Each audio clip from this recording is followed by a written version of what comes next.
Hey guys, subscribe for daily content, and if you're shopping for gear, make sure you check out the description for the newest items at some of the very best online retailers. There's also links for some of the items that I personally recommend. Thanks!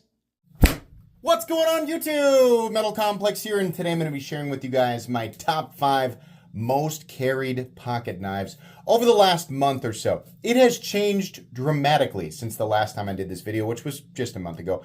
But I've got some fun stuff to share with you guys, some fun thoughts. Thanks so much to my patrons for supporting me, and please make sure to follow me on Instagram at metal_complex. I want to remind everybody that the knives that I carry are not based on what is available. It's based on what I have here and what I want to carry, so I cannot guarantee availability for all this stuff. But some of it absolutely is available. So let's start off here with the one that's been carried the least of the 5, and that is the Johnson's Cedar.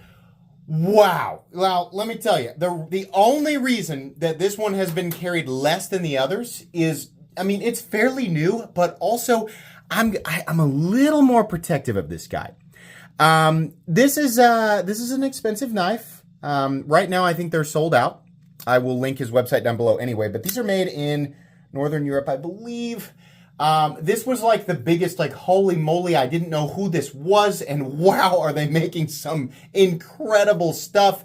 There was some confusion about the pricing on these. When I unboxed this knife, people were like, wow, it's only $300. That was the deposit, something like that. I think it ends up being a $650 knife at base. They do them in RWL 34 or Vanex. Mine is number 12, and it is in RWL 34. I love the steps on the blade there. So cool. And the diamond pattern is absolutely to die for. It will pick up fingerprints, is very fine, right? So as I've handled this and kind of used it lightly, right? It's not been carried nearly as much as some of the other stuff on this list, but I can't, despite this being this is definitely higher end than your typical Wii production knives and, you know, the stuff in the $200, $300, $400 territory. It's definitely up there in a higher tier. And I know that these are small batch and they're limited, and I'm just a little bit more protective of it. But man, this is such a phenomenal knife. The area where the hole is positioned and the shape of the hole makes it a joy to deploy. The action is also spectacular. This is, sorry, just flipped, or I got right up there off that flipper tab. This is a light switch only flipper tab, and you really need to be spot on there. When I review this knife, I will give my full details, but I love the hand positionings. I love the size of it. I love the look of it. I love the contrast between the flat up here, the high polish on the flat, and sort of the matte steps on the blade. It is such a beautiful and wonderful EDC knife.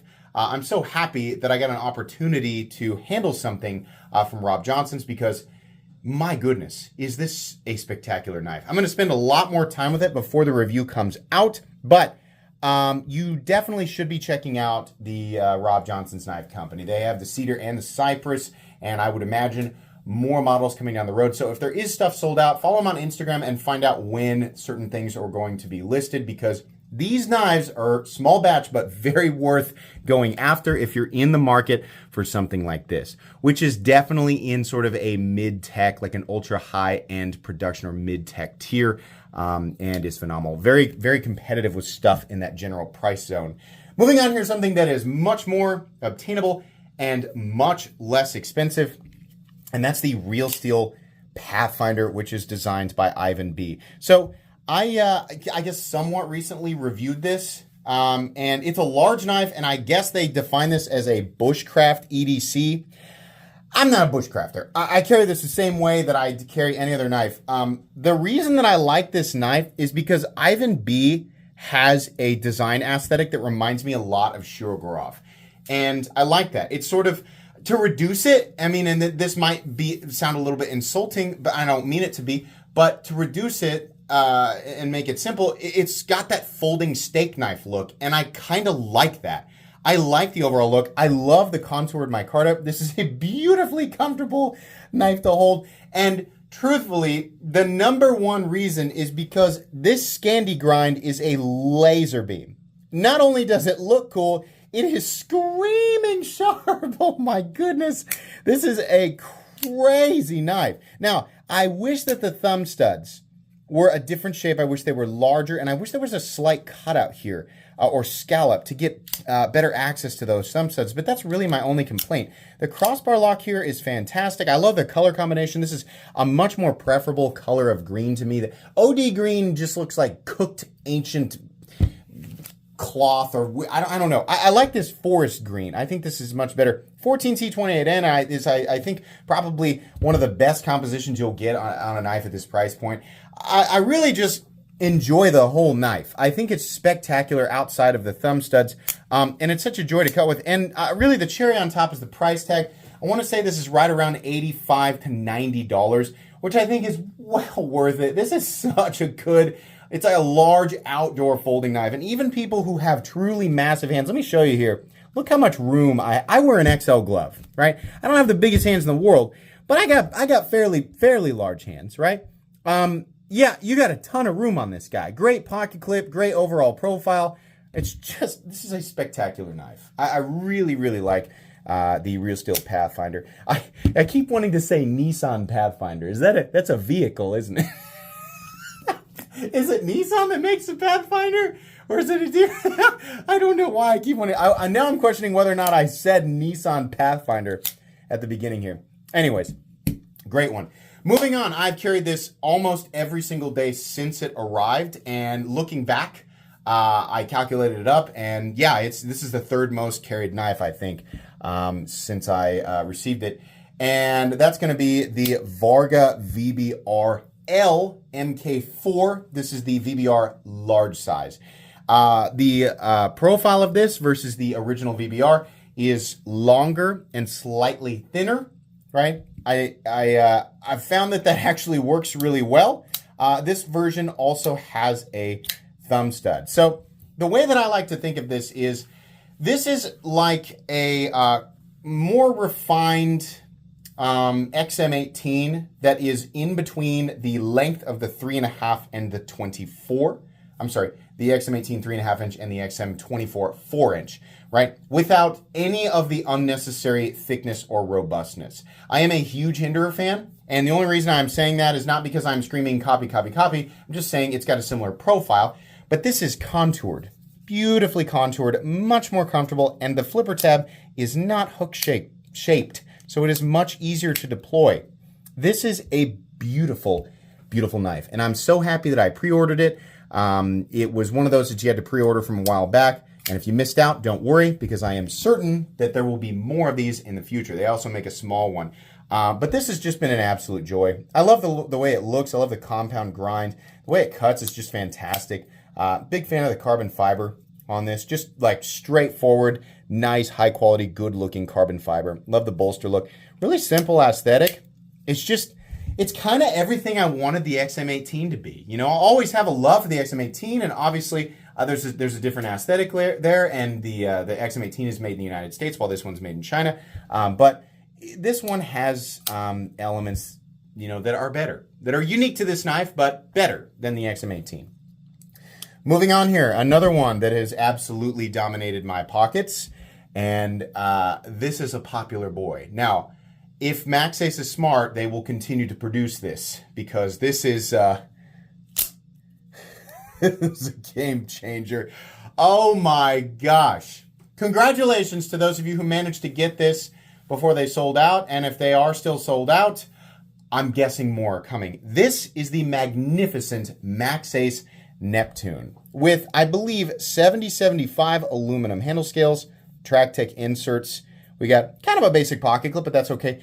But we have an SLD Magic San Mai dual ground blade. Incredible firing power.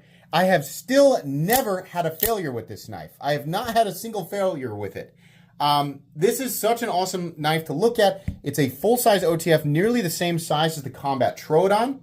The body width to blade height ratio is so good, and that's why this thing looks so awesome. A big problem that OTFs seem to have is really skinny blades on a gigantic handle. They really maxed out the width or height of that blade inside of this handle. It's unreal. Now, you're probably thinking, cool, but it's probably still expensive, right? A lot of you already know, but this is a $108 OTF. This is, without a doubt, the highest quality dollar for dollar OTF automatic knife on the market, and also to exist ever on the market. Everything else that has existed at the same price point has been, at best, okay. This is not just okay, this is phenomenal. I don't know how Maxace is getting this done. Now, SLD Magic is not necessarily the most like exotic, crazy, oh my gosh, steel, right? But it's good. It's definitely good enough, and it's also clad. This is San Mai. That's not just a line. That's actually San Mai. That's wild, man. The quality of this is ridiculous. This is such a good OTF. Now, obviously, if you're big into the, I only buy USA stuff, that's fine, right? Then the alternative, because it's just the alternative, is your Guardian Tacticals, your Kershaw Livewire, Benjamin if you really want to, Microtech, obviously, and the Axial knives, right? Now, you're going to pay at least double. At least. That's wild, man. I mean, honestly, I think the most competitive is like 225, 230.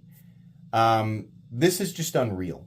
Maxace, please continue to tackle the OTF thing. I mean, the big thing here, because people are going to be, oh, well, that just proves the other companies are ripping your face off. No, these are made in China, right? But Maxace has the ability to execute properly. The best ultra-budget OTF in existence is, hands down, the Lightning OTF at about $30. Then there's a huge gray area because you got a lot of whale crap between the $30 to $35 OTFs and the $200 to $250 American OTFs. There is some hot garbage out there for sure. That, a lot of people just haven't handled a lot of stuff. They don't know any better, right? They assume, oh, well, this is high quality. This is the only one I've ever handled. That's really been a gray area. This is so much better than anything else. That's why like this price point for OTFs does not get covered on this channel. I get stuff recommended to me all the time. I've even had stuff sent in and handled, and I'm like, wow, I hate this. I hate it so much, it's just not even going up. But this Maxace Neptune is off the charts good. I mean this with all sincerity. I feel like I'm a pretty good judge of price. I can pick something up, look at who made it, right, and think, this is the price that's most likely on this. I was certain, I was not just like kind of, I was certain that we would see a $180 price tag on this from Maxace. And you know what? To be completely honest, I would have been like, that's pretty good. Because this is wildly, wildly beautiful. The quality on this thing is so good. I would have been okay with that. No, Maxace said, no, $108. This is spectacular. It's been a while since I've been this excited about a deal. As somebody who regularly buys and collects hyper expensive knives, and I mean in the multiple thousands, you'd think I'd have my nose in the air, wouldn't even consider something like this. No, let me tell you, man, nothing gets my wheels spinning like a great deal. This is crazy good. Maxace, keep it up. This is cool. And it's got its own look, most importantly. It's really hard to stay away from the that's a copy territory because all OTFs have to kind of be fairly similarly shaped, right? So Maxace really accomplished a lot here, I think, with the Neptune. And believe me, the review is coming, and you can probably guess it's going to be a shining review. Now, the only knife that I've carried more than the Maxace Neptune, truthfully, and I've been carrying this thing like crazy since I got it, and it's made this list, I think, a couple of times now, and that is the new Microtech Combat Troodon, which I think is probably a good contender with the Neptune for one of the best looking full-size OTFs on the market. Admittedly, the Microtech does feel slightly better. in overall quality. And a lot of it is due to the fact that their new firing switches and spring somehow, I don't know what sort of black magic, freaking level 100 knife wizardry was applied to this. But somehow they have made the operation of this knife beautifully smooth without sacrificing power. And I mean this sincerely because my Hera 2 has had a couple of deployment failures. But this Combat Troodon has never had a deployment failure. It's been perfect.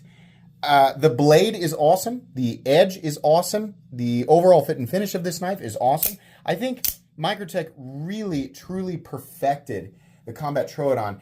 And I also love that they managed to make this one cost slightly less than their past generation. I think that is a real triumph. It's the first time I have ever enjoyed this type of pocket clip. And I'll tell you the reason is because this ball, this ceramic ball here, is much larger than we normally get with the same style clip. This actually works really well.